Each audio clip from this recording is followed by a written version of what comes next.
Welcome, everyone. Thank you for joining us today from Sri Lanka and also from different parts of the world. We are very happy to be facilitating this conversation with some very prominent panelists. This event is conducted in collaboration with the European Union and the Forum Against Gender-Based Violence. The Forum Against Gender-Based Violence is a coalition of approximately 50 organizations and individual experts representing the government, UN agencies, INGOs, NGOs, and CBOs. Chrysalis is collaborating with the Forum Against Gender-Based Violence to mark 16 days of activism. And today's discussion concludes the virtual events organized by us as part of the campaign. We are also happy to have Ms. Chammi Dias, who will be doing simultaneous sign language interpretation throughout our conversation. Thank you, Chammi, for that. For the last 15 days, Chrysalis has shared stories of women engaged in micro, small and medium enterprises across the country in rural, plantation, and urban settings. Their inspiring stories highlight the very important and strategic role they play in the country's economy.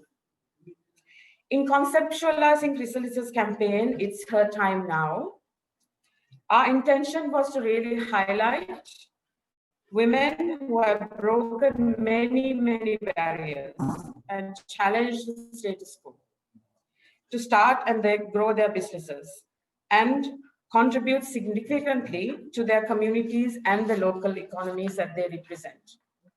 In telling their stories, we also hope to highlight the many structural and social barriers they face to prevent them from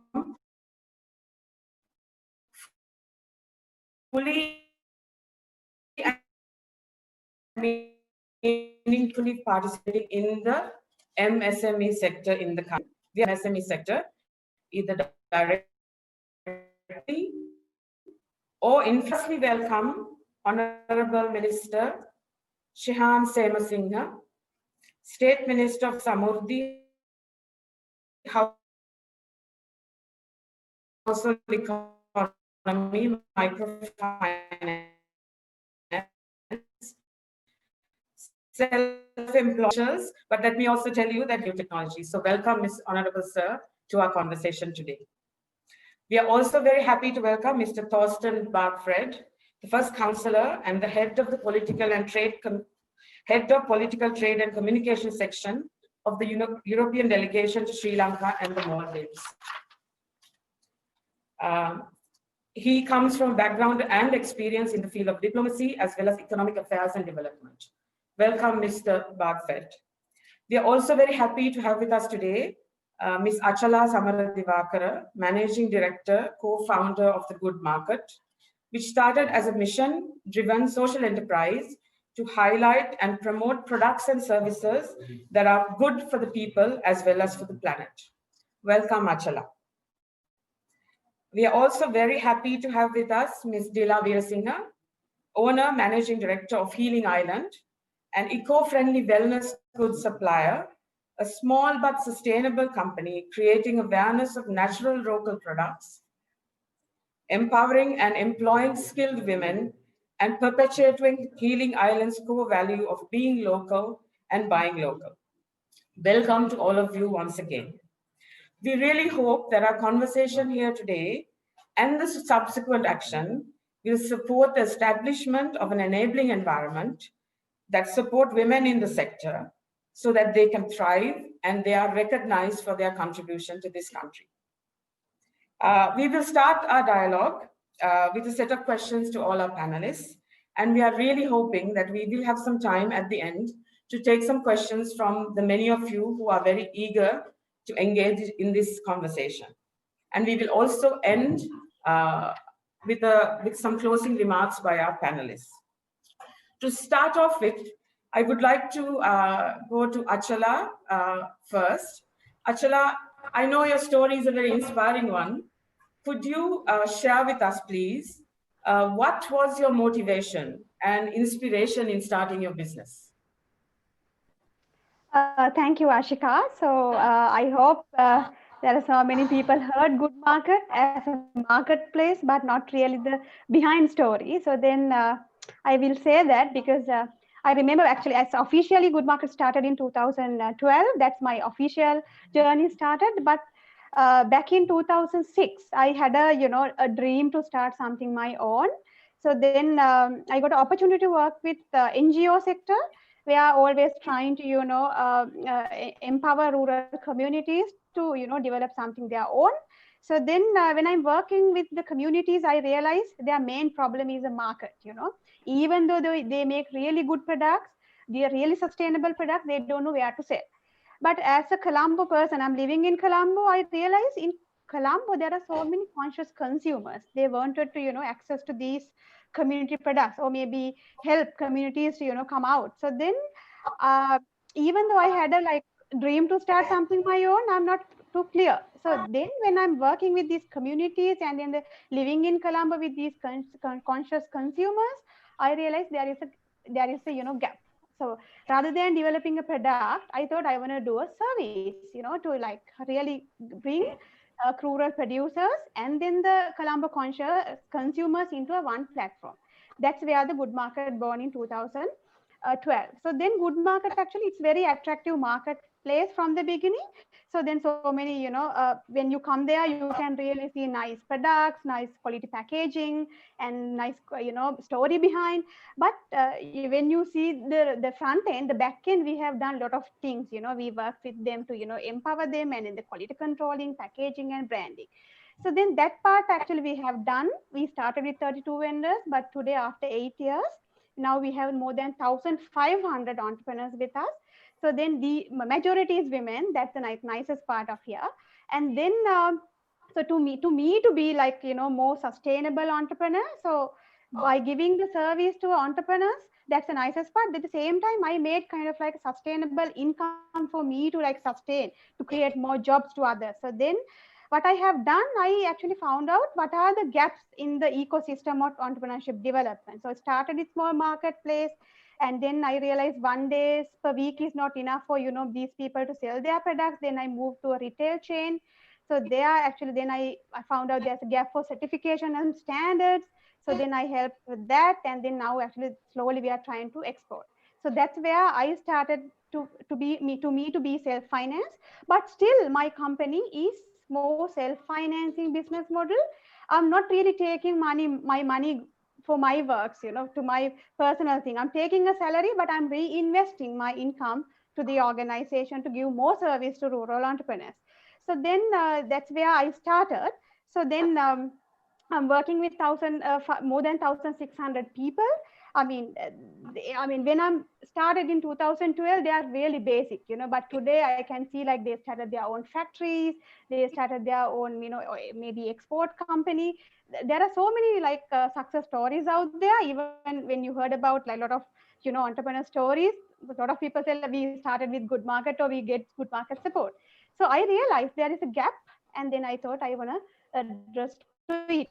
So then even though I had a very good, academic background from the universities, and then I have finished my MBA, but still I thought rather than working somebody else or maybe under someone, I want to do something my own, create more job opportunities, and attract more people to the sector to help my country to develop its own economy.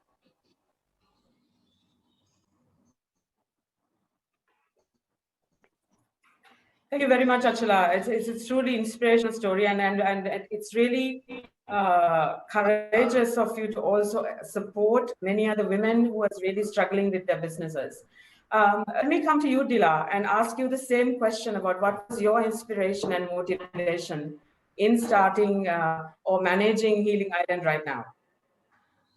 Yes, Ashika. My inspiration was actually, this company was formed 22 years ago, and Healing Island has been around and retailing at Odell. But I took it over in 2014, and ever since I've been trying to actually upgrade the product and upgrade the people who have been working for us, because they're really skilled set of ladies. We have a small team of 9, including myself, and we have 2 boys as well. And the ladies all our products are handmade. They're natural, made out of natural ingredients. And we go as a wellness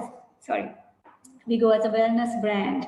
And we supply the local hotels with aromatherapy oils and massage oils and various other personal care products as well. And the personal care products are retailed in the local market. So the set of skilled girls that I have working for us, they just need a little bit of push and exposure to get them to the next level. And they have been wonderful in everything they've done. They have really exceeded my expectations as well. And I'm very happy to say that they hand make all these products. And you can see the amount of love and dedication they put into these wellness products. I also am happy to say that we've employed a girl from the NGO Emerge Sri Lanka, a child from an abused background, and she's been doing extremely well.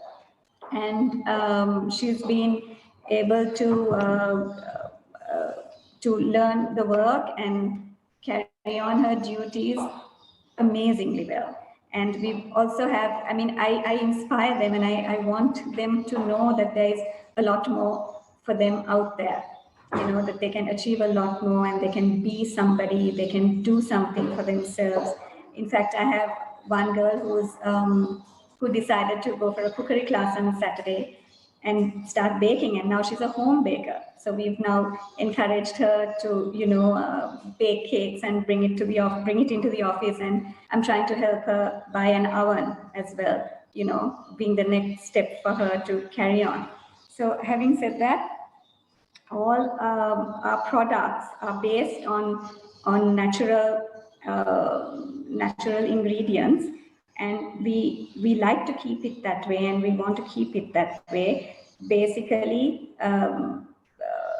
to be health, a wellness brand. And I also like to emphasize the fact that during lockdown, I was wondering how to keep going during this time and pay the girls, because at the end of the day, that is priority to me. And decided to make hand sanitizer. I worked by myself without anyone in the office, made the hand sanitizer, and there was definitely a market for it. So we marketed it, and we were able to carry on, thanks to being inspired by all these ladies who do so much for us and keep our business alive. Sheila. And thank you so much for also talking about some what really truly inspires you. The reason we thought of having Achala and Dila on this panel is to also highlight the entrepreneurs that are working at the urban sector, because we have been highlighting and showcasing stories of women from the rural sector and also from the plantation sector. So we wanted to also understand the specific nuanced challenges and the inspiration that women in the urban sector are also experiencing. So having said that, let me go to you, Mr. Barkfred, to really, as a key development actor in Sri Lanka, I would like to ask you, what is the role that the EU is playing to support the SME sector in Sri Lanka? And within that, the role of women. And what do you see are some potential opportunities for Sri Lanka in the sector? Thank you, Mr. Barkfred. Yeah, thank you, Ashika, for inviting me and for having me here. I think it's fair to start with the overall EU strategies and values, where gender equality is one of the key priorities for us, also within Europe, not just in our development aid. And among the various problems that stand in the way of full gender equality, of course, access to social and economic rights is a key issue there. And their entrepreneurship and small enterprises play a very important role. And they play, in general, a very important role in Europe, but also in Sri Lanka for the economy. It's often a huge employment provider, and far too often we only look at the big companies and don't see that especially the small and medium companies have a very important contribution to the economy, be it in Germany, where I'm from, or in Sri Lanka here, I think. So in our development work in Sri Lanka, our focus was long on rural development and livelihoods in underprivileged areas. And in the last cycle, we sort of have slowly moved away from a livelihood support towards an entrepreneurship support, precisely because I mentioned the importance that small enterprises have in the economy. What we have done more concretely is to sort of use our rural development programs in the poorer areas, in districts like Badula, Munaragala, Matala, in the south, but also in the north, and provide services through our partners, CARE, EU Chrysalis, ACTED. So we work through intermediaries. The EU is not directly implementing. And sort of what we try to address is, I mean, some of the key challenges that small entrepreneurs have everywhere. Access to finance, with decent conditions and rate, information on markets, but also training or skills development. How do I improve myself as an entrepreneur and so I'm better skilled to adapt and to grow. Often we see it's the growth from a one-woman or one-man company to something bigger that is the biggest challenge for a small company. But also networking is important, and reconciling business and family life. That's difficult for all of us, but for women, these two things I think are additional challenges. So what we did is helping 200 women enterprises in this district to access finance, to improve their networking, and to through coaching and mentoring, help them on the way to grow. We believe totally 1,500 employments were created by this.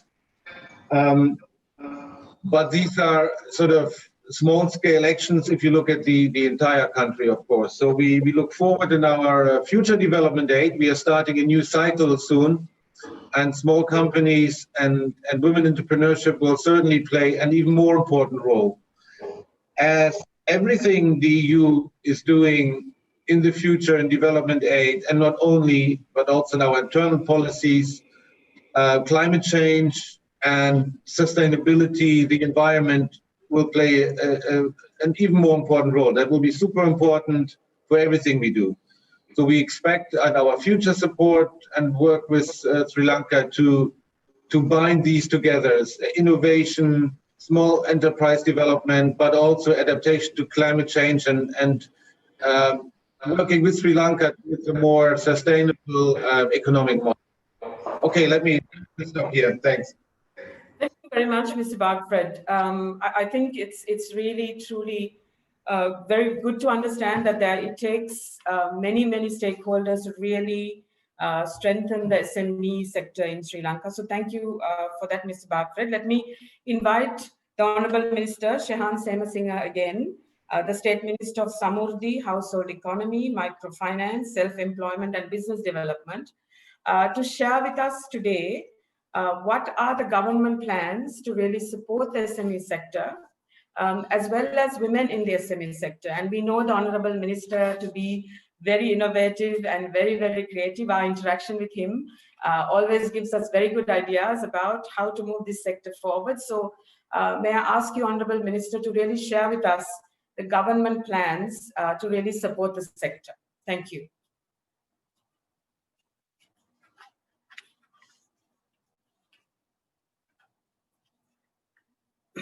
You might need to unmute yourself, sir. You hear me now? Yes, we can hear you. Thank you. Yes.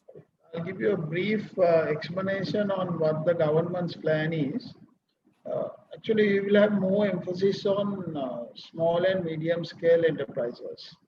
We all know with regards to the present situation with COVID-19, and even before that with the Easter Sunday attack, most of the entrepreneurs had difficulties in carrying out their businesses to their expectations. So this budget is also focused more on empowering the low income groups, as well as strengthening and supporting more small and medium scale entrepreneurs. It could be either females or anybody who is interested in getting a startup or who wants financing from financial support, technical support from the government to carry out the business. Of course, with the opening remarks of Achala as well as Dila, I was thinking that this is one of the areas which we have been assigned to develop, because from the ministry, what we want to mainly cover is the areas which can give us production, and also who has interest in becoming an entrepreneur, where we will give them financing.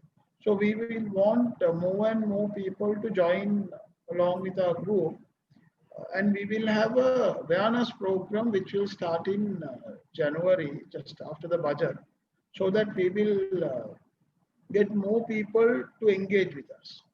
One, from the budget's point, we have allocated 1 billion rupees, mainly targeting young 25,000 women entrepreneurs who will join the supply chain. So in case if there is a pandemic situation which arises, we will be geared to have a uninterrupted distribution channel right across the country. So already the Prime Minister has allocated funds for that from the budget. And also another highlighting factor will be for empowering 200,000 families who are now receiving the cash benefit from Samurdhi. Has been allocated 10 billion rupees, 10,000 million rupees to empower them. So in that we will emphasis more on cluster villages. We have given instructions to the ministry also, instead of going in for all new enterprises, to look at how we could support the existing ones first within the year 2021, so that we can have a beginning. Also, this budget will have a lot of capex expenditure. Already for the ministries, we have allocated 959 billion rupees for as capital expenditure. And from the budget speech, a further 40 billion rupees have been allocated special capex projects.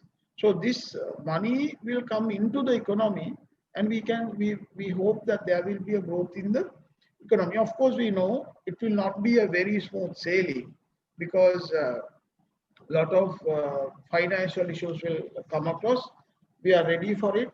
Also, we know we have given concessions, moratoriums for small and medium scale enterprises. Some have worked well, some did not work well, because certain especially non-banking financial institutions did not adhere to the circulars issued by the Central Bank of Sri Lanka. So there will be close monitoring on it. And we have also, from the Prime Minister as the Finance Minister, has allocated 7,300 million rupees, that is only to finance small and medium scale enterprises. So this will have a better impact. Of course, we know it will start from January 2021. So the recent circular which is sent out, 2020/10 from the Central Bank extending the moratoriums, we have also established a separate office where anybody who is not being supported by the banking institution or the non-banking institution, they can come to the Central Bank, and the Central Bank will immediately act on it and get relief. So we can see, I'll need another 2 minutes. On the other hand, we will also select, we have already taken information of 594 families who are, of course, from Sri Lankan context, we call disabled, but I really don't know whether we could change it or not, because the secretariat has a different opinion, the members in the secretariat. So we will target empowering 1,000 families who are disabled. So they can be a part of us. We will support them. We will see them in the future as good entrepreneurs. Also, on the other hand, we will address the microfinancing issue, especially which has created social as well as financial concerns, mainly northern province, eastern province, north central province, Ua province, and certain other provinces. Of course, these 4 provinces are severely affected, because we can see 93% of people who have taken these microfinancing loans are females. And they even had gone into the extent of getting a loan with an interest of 173%. So that's a very high amount, which they will never have a recovery. So we are addressing this issue also. We will create a lot of awareness programs on financial literacy among these areas. So we will get these events going on from January, 1st January, so that we can see that certain issues which has not been resolved and certain burning issues, we can address these issues. But we hope that, that from the government's point, to give all support to small and medium scale enterprises, which we think is a key in the economy. Thank you very much, Honorable Minister. It's extremely encouraging to see that your ministry and the government as a whole is really looking at the SME sector in a very holistic point of view. Not necessarily only the funding, but understanding that there are social and other implications in the sector, and then how do we really collectively address all of those.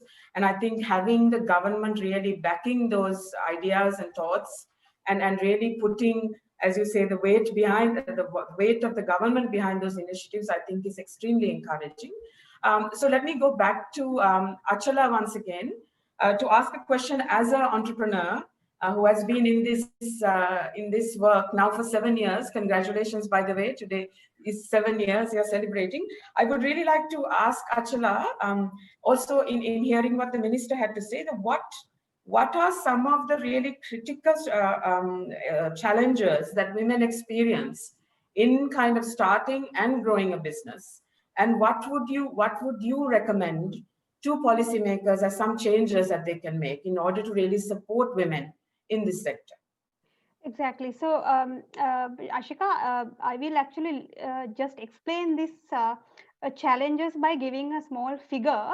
Normally when we talk about in Sri Lanka, from overall businesses, 80% is representing SME sector. From this SME sector, when it's really think about like women SMEs, only 10% is women. So then even from that 70 is representing men. So this within this 10% is okay. They are actually coming, they break the glass ceiling and they came up to some kind of like a level. But the majority is women, because when we really go to a village level, we can really see like there are so many women are, involved in, they make food, they make, stitching, there are so many things happening.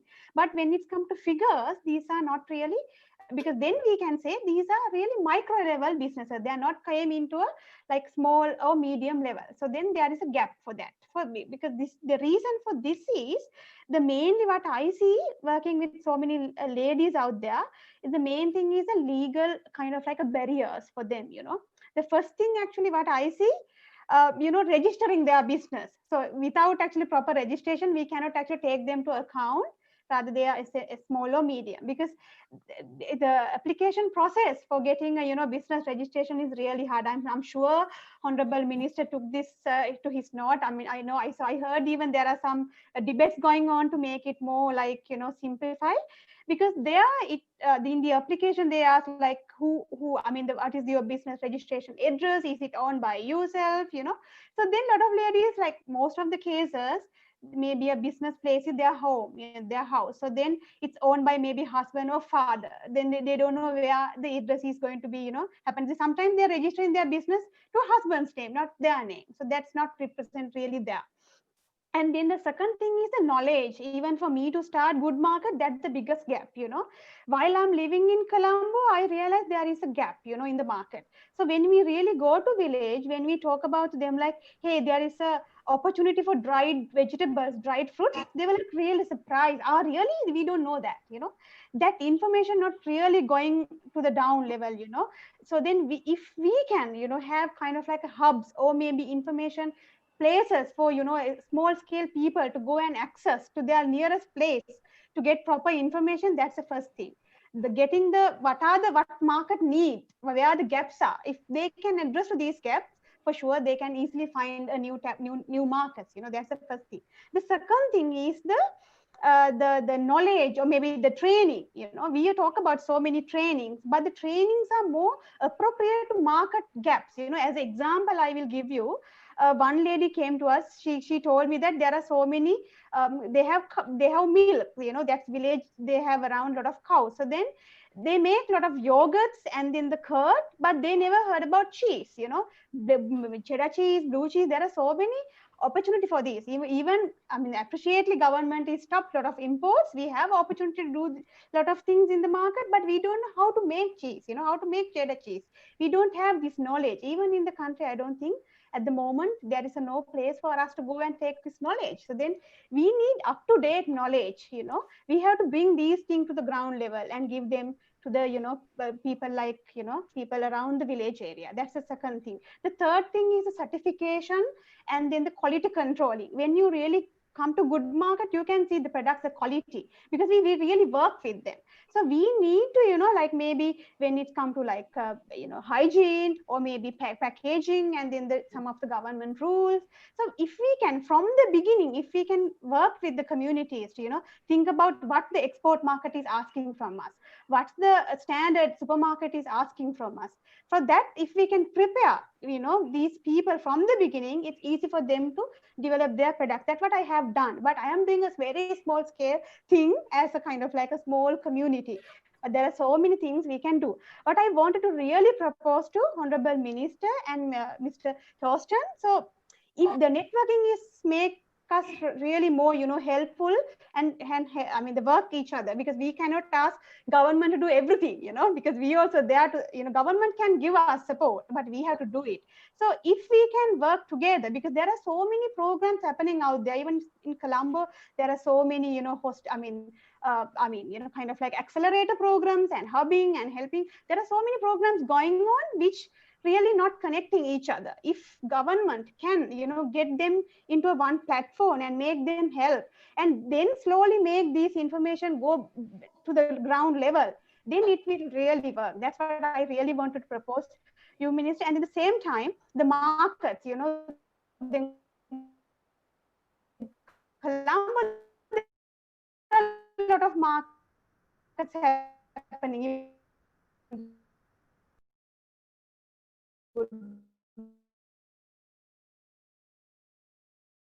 Now a lot of people think about Achala, we seem to have lost you for a minute. Decentralize how we can work near neighbor, someone like cooperative, that will be kind of like really motivating them to do things. So and in the market-based approach, what market asks, then we can develop these people as a communities or maybe individuals. So that's in the last thing. And then the small thing to add, to think about, Minister, the certification. There are so many problems in certification systems and in the standards. Please help us to make these things more simplified, and the new versions, maybe domestic versions, not really like, because now in Sri Lanka there are so many certifications. A lot of people considered about international market level.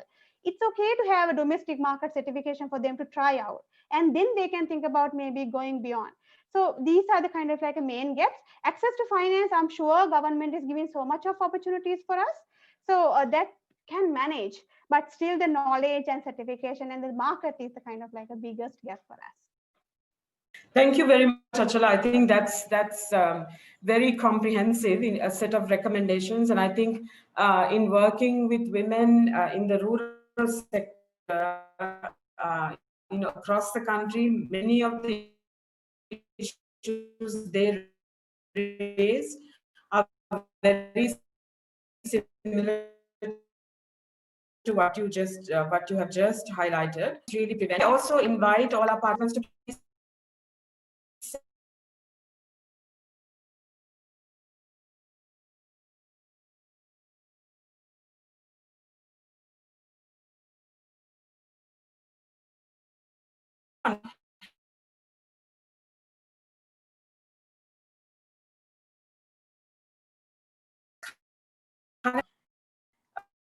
Mr. Thorsten,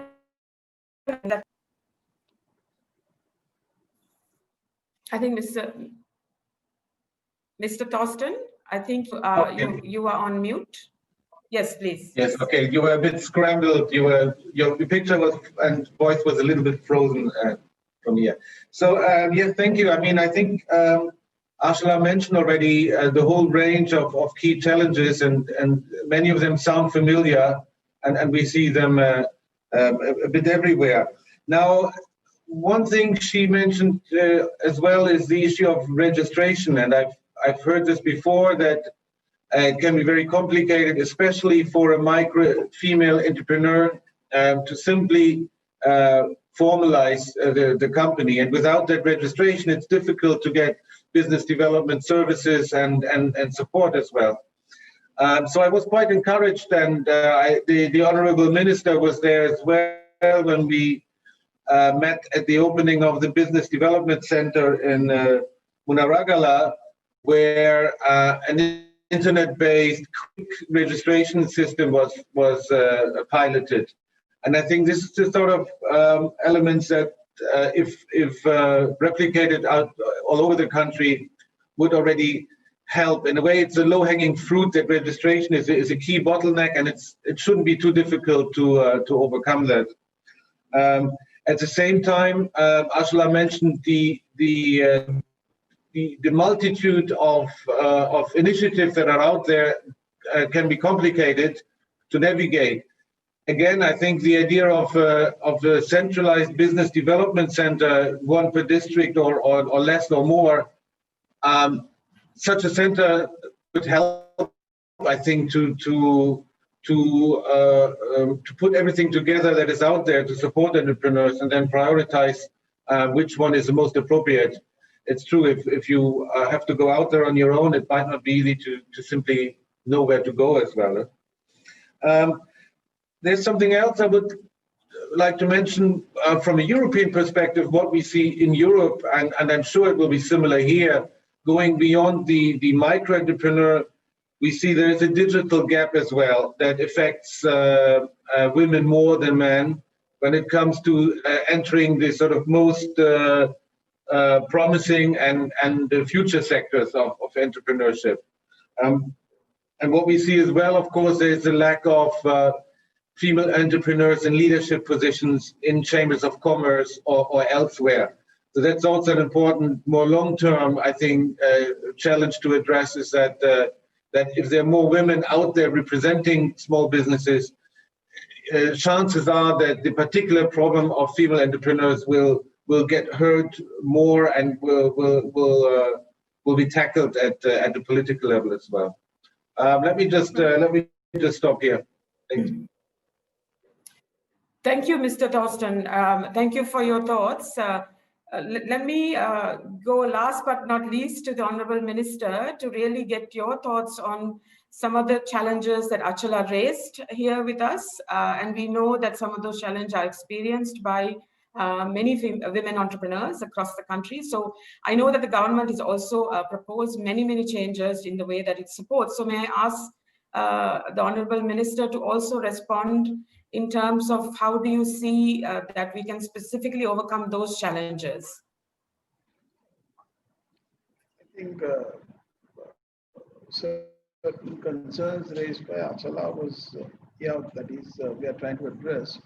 Actually, I would also want to get one help from you. One is apart from empowering the Samurdhi, 200 Samurdhi, 200,000 Samurdhi families, there is a further 5.9 billion rupees allocated from the budget for empowering non-Samurdhi recipients. So in that, I said we are going into this cluster village concept, but we might need more inputs from you if we can actually meet up and discuss on this. One is to decide on what would be the demand and what are the industries that you have come across needs more support uh, financially or otherwise. And the other one is with regards to the quality. I totally agree with you.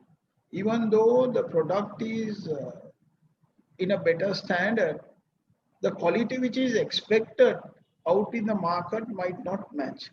So we might need more support from you, even for us to get knowledge, because you're on the ground and you come across many this kind of small and medium scale suppliers. So what we could do, so that I hope we can have a discussion very soon on that. And secondly, I'm also interested in having a dialogue with online partners, because with the time we passed with COVID, we saw a lot of turnover came from online businesses. So I intend to have a discussion with these online partners to see how best we could get our production into their system. So these are two main things we are looking at. As Sika said, we are open for ideas. I think the main ideology of setting up this ministry by the president is mainly to handle the rural economy and to get the rural economy moving. So our prime objective, now if you see, earlier the social services department was under this ministry, but this was moved out from our ministry. And in fact, I had a discussion with His Excellency the President on this. Then what his explanation was, he wants our ministry to empower people rather than considering this as a welfare ministry. So that is the reason why this social services was moved to the health ministry. So it is very specific that the target given to us, what is expected from us is development of the rural economy. For that, we need more and more participation. And we know there are talented people who are with knowledge but may not have that real guidance. So we will drive into this, but I would actually would like to ask for a time from you, an appointment, so that we can discuss on these and you can give us a guideline. Even when we get this cluster village program, to see whether we are also in the correct track, whether we are also encouraging people to give the right production, which has a market. Of course, we know having a production and creating a market is an ideal situation. But at the same time, there might be changes we can do which could suit the market. So I agree with you that the biggest problem we come across now is we have production, but it doesn't meet the requirement of the market. So I think this is an ideal dialogue where, as successful entrepreneurs and who have been creative entrepreneurs, you now get an idea of what the government's path is. And I was very impressed with the Business Development Center, as Thorsten said, what we inaugurated in Murragala. And I'm thankful to you all. You all have agreed to get this business center in certain other districts also, so that we can encourage people to register their business. And the other aspect we can look at is that we can move along with technology. So we are open for use, and even the decisions what we take, if you if you feel that it needs to be changed, we are ready to change, and we want to support the rural economy to come up with. Thank you, sir, for very much. And apart from us, of course, there are many agencies and entities that are really working in the sector. So as you said, I think we welcome your invitation to really support your thinking and strategizing to really support the women in the sector.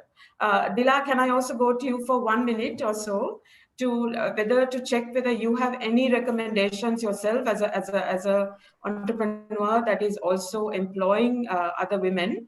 I'm also inundated with large numbers of questions. We may not be able to get through all of them. But Dila, if we can have 1 minute from you, then we can maybe respond to some of the questions from our audience.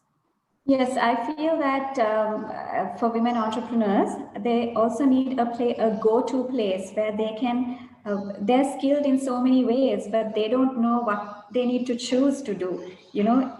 So I see the need of a place they can go and talk to somebody about their skill sets and, you know, find out which direction they should be heading or how they could get about doing it, like Achala has said it all actually. But before that, to find out what they would like to do and how they could get about doing it, whether it be in their village or whether it be in Colombo. Because for our business, I buy a lot of handmade packing material, which comes from down south and all over the country, you know, and so I empower them to make this for me just because I can, you know, use that and make my product a better one. So there are lots of people who can do little things in the village, but they need to know what they need to do. So at that level, if there is a way of having some kind of workshop or some, you know, something to advise them, I think there'll be a lot of people who are ready to work with all these different ideas. Thank you, Dila. I think that's very important. As you said, a go-to place is absolutely critical. And I think the Business Services Center that we've supported the ministry with, I think is one such place where people can come to for information. But what you're talking about perhaps can be even more grassrooted than that. So thank you so much, everybody. I think that's extremely useful. We do have a few questions. I don't think that we can take all of them, but there's a question for all the panelists. On how do you think we should use social media and online tools to really promote SMEs? And I think the Honorable Minister already alluded to that. But I wonder if one or two of you could also speak to that very briefly. How do we really use social media to promote the SME sector? Maybe I can start with you, Dila, and then go to Achala. I think using social media is a great thing to promote your business and everything you actually do in your business, for people to find out how things work, you know, how things are made. My business has solely thrived on social media. I have not used any other platform. Well, right now we have started using a platform to sell our products, but I think social media is a very important tool for small businesses. Thank you, Achala. Do you have any thoughts? I'll add to it, because anyway, as a small scale businesses, the social media is best way for us to promote us, because it's a free of charge. Initially, you don't need to have a marketing budget for you to promote. That's the first thing. The second thing, after COVID hit, as Minister correctly said, so a lot of people now think about, like, you know, without going out, how we can get products, you know. So then we can use that strategy, you know. We don't need to go, we need to really think about having a store, selling things, you know. We can easily sell online. So I mean, the social media is the best platform for us to do that, you know, to do e-commerce, or maybe to do the promote, and then the storytelling, you know. Because what I always think, that Sri Lanka is the quality hub, you know. Sri Lanka is a country that produce more quality stuff than like cheapest commodity productions, right? So we have a lot of things, you know, organic farming is happening, fair trade stuff, handloom, you know, there are so many things. What exactly market is looking from us? So even though you are at home, you are doing something small, it's okay, you do it with a quality way, what market asking from us, and promote through social media. So then, and then if you can have a small e-commerce site, that's fine. There are so many university students who are coming out and trying to make a lot of, online platform for you to sell. Even Good Market, we immediately launch our e-commerce platform. It's going really well. So likewise, the social media is the best way. You don't need to worry about money. Start small scale.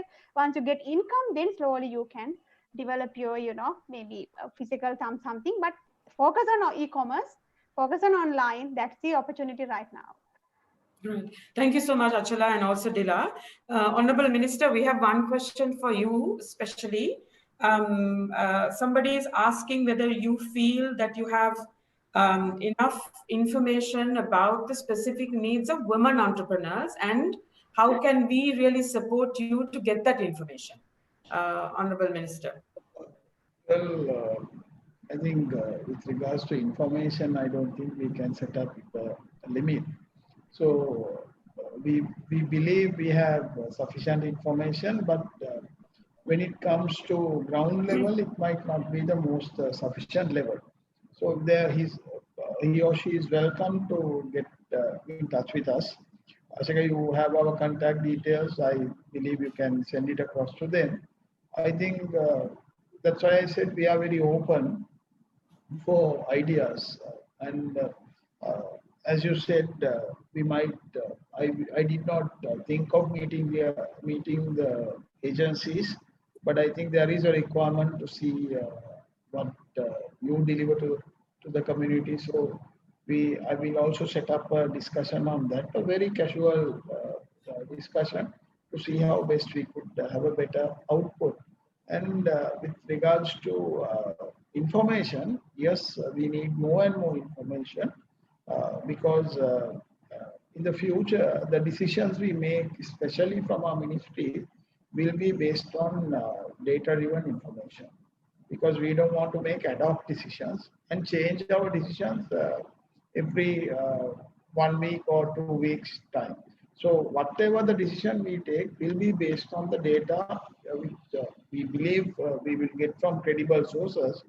So it is important, whatever the information people have, if they can share it with us, which is not confidential, so share with us, then it will make our decision-making system better.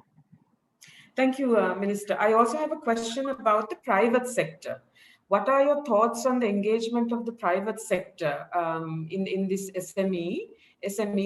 Maybe I might go to Mr. Thorsten first and come back to you, Mr. Honorable Minister, for that response. Mr. Thorsten, your thoughts on how we engage the private sector in promoting the SMEs?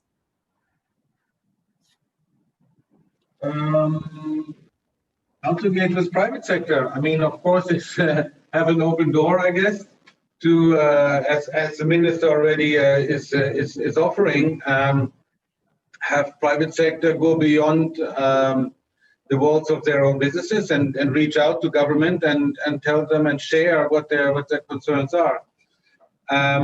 Of course, private sector is a big concept. I mean, are we talking about suppliers, banks? There are different elements in it. And let me just maybe mention that I think one challenge certainly will be formal banking, where the work of a credit to channel a credit for a small company, if it has a similar amount of risk management and paperwork involved in a big one, that makes it not very attractive for a bank to reach out to small enterprises. And so there's a bottleneck that certainly needs addressing, so that banks look at this as a lucrative market as well, not just something they're ordered to do, but something that they want to do because they feel that it gives them revenue. And the easier revenue will always be the bigger companies, and so that is something where private banks and public banks will have to look at as well, I believe. Thank you. Thank you so much. Honorable Minister, your thoughts on the private sector and how we can really engage them constructively. Well, most of the points which I said was based on the private sector. We know the state-owned enterprises will continue as it is, and they will restructure and do their changes, decisions accordingly. But however, what we emphasize and what we focus will be on the private sector. We know for the economy to grow and the benefits of that growth to get distributed among many masses within the country, we believe it is the private sector that needs to take the drive. So we will encourage the private sector to take the drive and assist wherever government support is required. One thing which I was not clear, which we will discuss when we meet up, what Achala mentioned with regards to certification systems. That I was not very clear on that. I think when we meet up and discuss on this, we can emphasize more and see what the bottlenecks are in sorting out this. So from the government's point, of course, both His Excellency the President as well as the Prime Minister will focus strengthening the government sector, but at the same time, we will equally place importance on the private sector. So our government's policy will be to strengthen the government sector, unlike the other governments, but we will have more emphasis on a growing private sector. Right. Thank you, sir. So I have a very specific question for Achala and Dila. So the question is, how did you really get people to recognize you as a woman business owner? How did you get that recognition? So if I can go to Achala first and to Dila, how did you get that recognition as an entrepreneur, a woman entrepreneur? Actually, because anyway, from the beginning, we never thought of talk about who found Good Market. We wanted to develop a brand. Even I hope the Honorable Minister and Mr. Thornton will agree that we have to develop more brands in this country, right? Rather than just like businesses. So then I thought initially I want to develop a brand name and people to get to know about that and be more curious, right? And then after a few years only I came out and little bit, get a little bit popular, not really. But now actually I'm proud, because when some people say she's a entrepreneur, I'm very happy rather than people say she's a businesswoman. I'm not a businesswoman, I'm an entrepreneur. I'm trying to, do things. But it's proud to say that I'm proud, same as doctor or maybe engineer, because country like Sri Lanka, we need to appreciate more entrepreneurs. They are the backbone of the country, right? So then, a lot of parents, even like girls I know, because even my mother, when I'm starting, my mother is not that happy. They invested my education a lot and they want me to go and work somebody else. So then after a few years, they realize that I'm creating a job, I'm creating an environment for people to, so then now they are happy. Now I'm proud and even my country proud, So that's what we really need to do. It's okay to be an entrepreneur. I know from the beginning there will be challenges, but I'm really appreciate that what Minister said. Now Sri Lanka is actually, we can see it's moving to a good directions. They stopped import. They wanted to encourage entrepreneurs. This is the time for us to, really think about ourselves and develop and help to our country to develop our local own economy. Thank you, Achala. Dila, your thoughts on how you got your recognition? Yes, it's the same way actually. I haven't really thought of recognition or anything. It was more building my brand and trying to create jobs and trying to help the people who work for me. My priority is really to see the people working for me grow. That's my priority. And I have never thought of coming out and talking about Healing Island being mine or anything like that. I just want to grow the product. I want it to be a proud Sri Lankan product and hopefully take it to the world. And I also believe that we should first look at it as our country and our local product before we bring out ourselves. And I think this is the first time I'm really talking about my brand and coming out here. Thank you, Dila, so much. Honorable Minister, we also have a question for you. I think you already spoke about this, and it's about access to finance for women entrepreneurs and the interest rate of microfinance facilities to be regulated. And someone is asking, how does the government propose to do that? That's an important question. There is an act which governs the microfinancing sector, but unfortunately, that act which has been implemented in 2016 does not cover the interest of anybody. Basically, that act doesn't serve the purpose it was implemented. So we are now in the process of revamping this act to see the changes we need to do. Secondly, yes, I agree with the point of regulations to regulate microfinancing. I agree, but that is not the exact ideology what we have.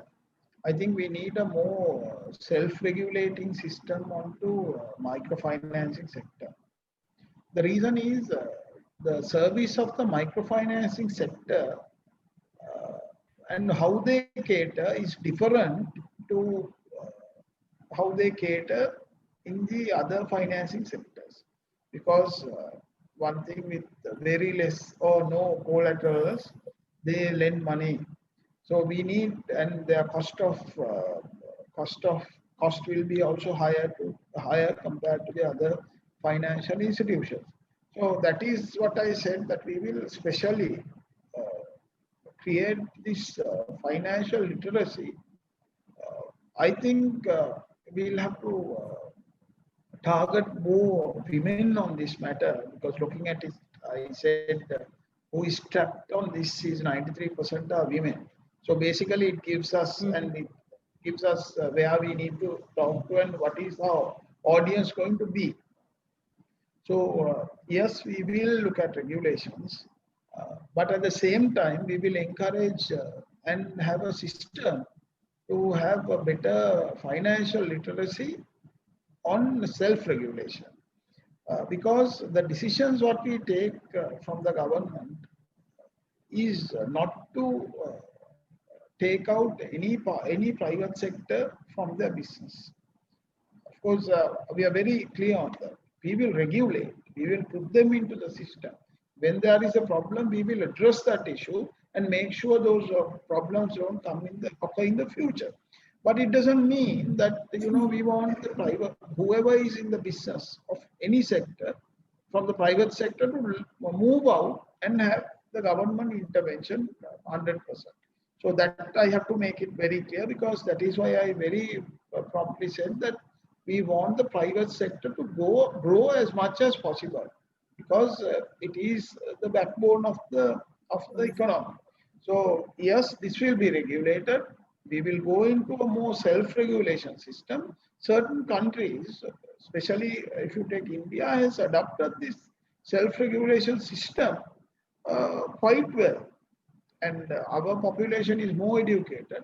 I'm very confident that we can have a self-regulatory system which will eventually will fall into this regulation. So legally, yes, we will make a change in that.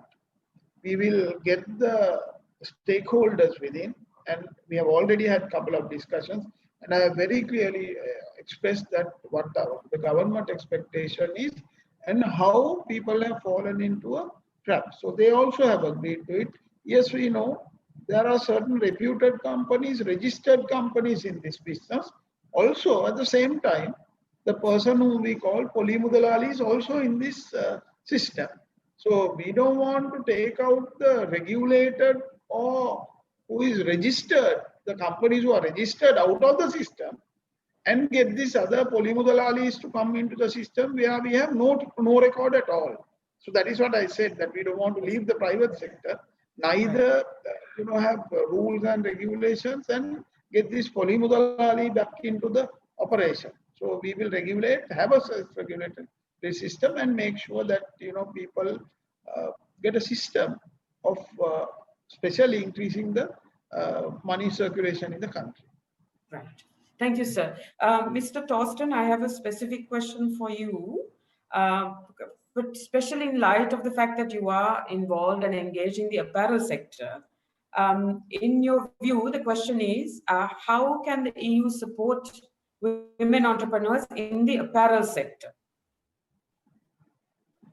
especially those that are running small garment factories? That's a very specific question for you, Mr. Thornton. Well, we're not directly engaged in the apparel sector since we are not producing anything as the European Union. But of course, we are in constant contact with them. Europe is one of their biggest markets. But it's true, we mainly meet the very big companies, and it's much smaller. It's much more difficult for a small apparel company, in particular, to export. I think the key would be quality standards. It was mentioned before, in particular for exports, that's important, and also in the apparel industry. The other one would be scale, I guess. To some extent, you need a certain amount of reliable production to, so you can serve a market, be it local or outside. Something that off the hook comes to my mind, there is the idea of cooperatives in one way or the other. That even when the entrepreneur, the producer of apparel is a relatively small company, if they link up with others, they could access a different market, maybe join in looking for new markets.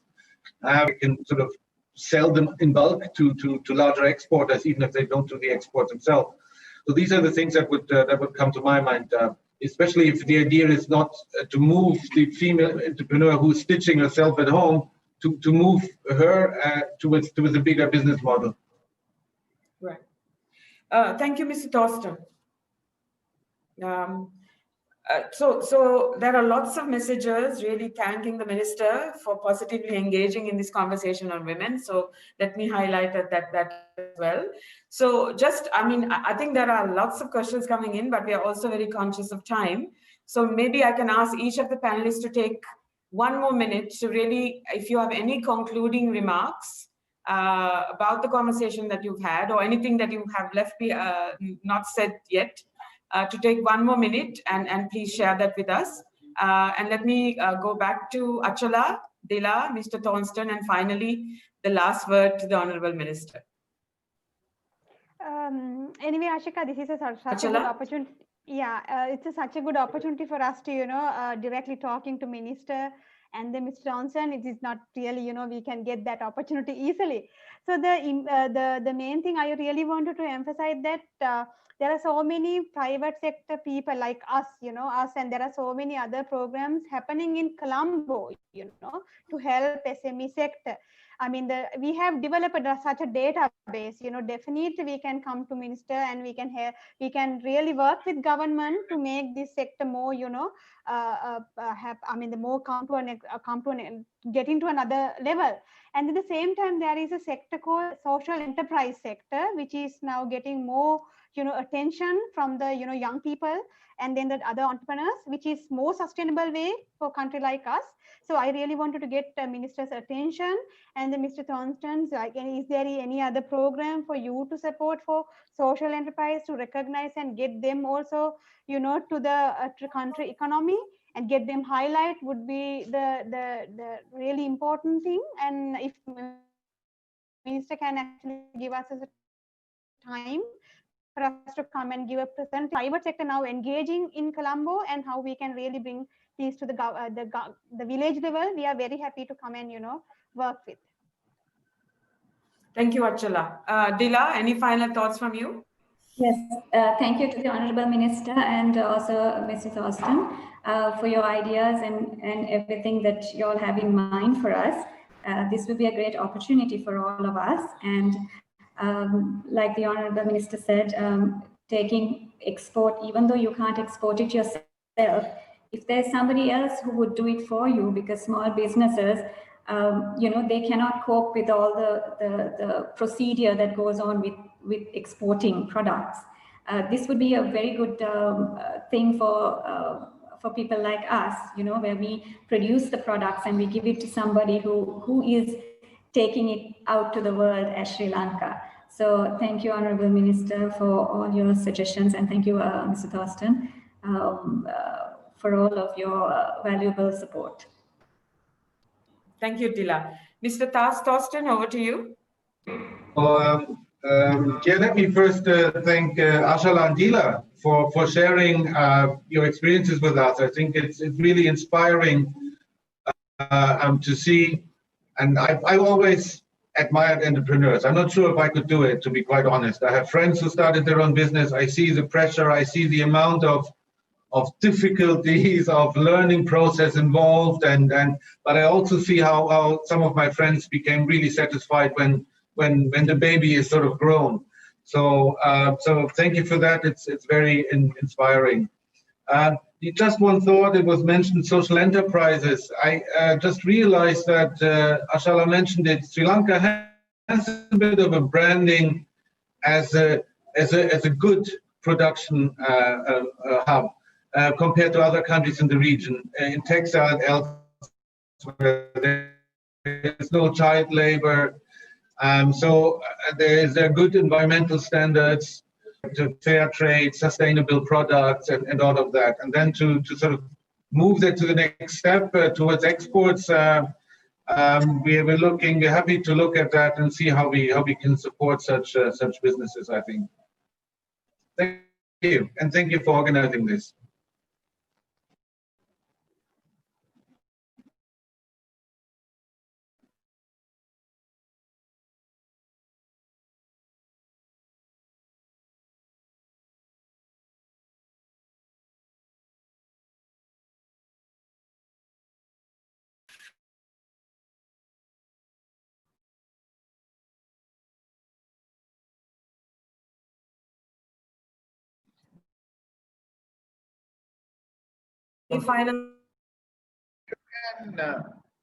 If you can summarize these comments which has come up and share with us, so that we can also have that in our action plan too.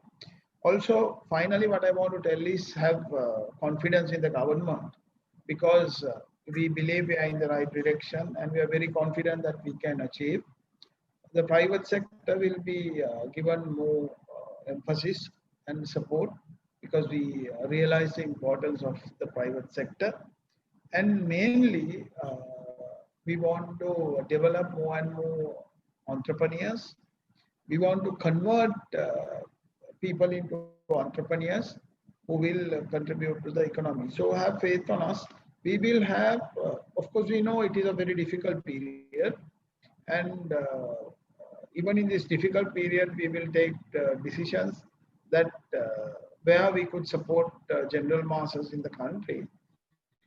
But just have confidence, we will very soon create a very conducive environment for people like you all, mainly the small and medium scale enterprises, to continue or do better than what they did prior to Easter Sunday attack or the COVID pandemic. So have confidence in us. We will make it happen. Thank you very much. Thank you very much, Honorable Sir, and thank you to all our panelists. I think it's been an absolutely motivating conversation. I think that invitation to dialogue amongst all the stakeholders is a very, very critical and important one. So thank you very much for spending your time with us today. We need to also thank you, because I know all of you have very busy schedules. So thank you very much for spending that time with us today. And we will certainly be engaging with you in the future. And I would also like to encourage everyone who's participated in the conversation to do send us feedback that we can then also share with the minister and other key stakeholders that are part of the SME sector. I would now like to, in closing out, I would like to now invite Sharika Kure from the National Forum for GPV. She's a policy analyst and National Program and Policy Analyst of the Gender-Based Violence Forum, to give us her thoughts and to close out our session today. Over to you, Sharika. Okay. Thank you, Ashika. Yes, from the United Nations Population Fund. Thank you for giving that. And I think this was a very valuable conversation, because at the heart of sexual and gender-based violence is the need for women to be economically empowered. And we can see that through this dialogue, thanks to Chrysalis and Honorable Minister for being part of this dialogue on behalf of the Forum Against Sexual and Gender-Based Violence, and for the other panelists for bringing this issue, because for women to move out of their abusive relationships, economic empowerment plays a key role. And I think small and medium enterprises has definitely need to be improved and taken forward. So we know the statistics show that 1 in 5 women in their lifetime have experienced sexual or physical violence by a partner. And these statistics come from the recently issued National Women's Wellbeing Survey done by the Department of Census and Statistics. So we really appreciate the fact that these kind of conversations are taken forward so that women are more empowered to move out the cycle of violence and to address this issue. So thank you, Chrysalis and Ashika, for taking this conversation, this very important conversation. And I'd also like to acknowledge at this point that all the spotlight sessions that we've had through the forum, we've had 5, which have been led in order is by the UNFPA and the National Committee of Women, UNICEF, the Asia Foundation, UNDP, Men Engage Alliance, and finally the final session led by Chrysalis. So I think going forward, we have a lot to work on through the forum, and I'd like to thank every one of you, and I'd like to thank the members of the Forum Against Gender-Based Violence who have been a part of this conversation and who have been working for many years with the government partners on this issue. Over, Ashika. Thank you very much. Thank you very much. Thank you once again to our wonderful panelists. Thank you very much. And hopefully this conversation does not end here. It will continue for many more years to come. So thank you so much for being part of this process, and stay safe. Thank you so much.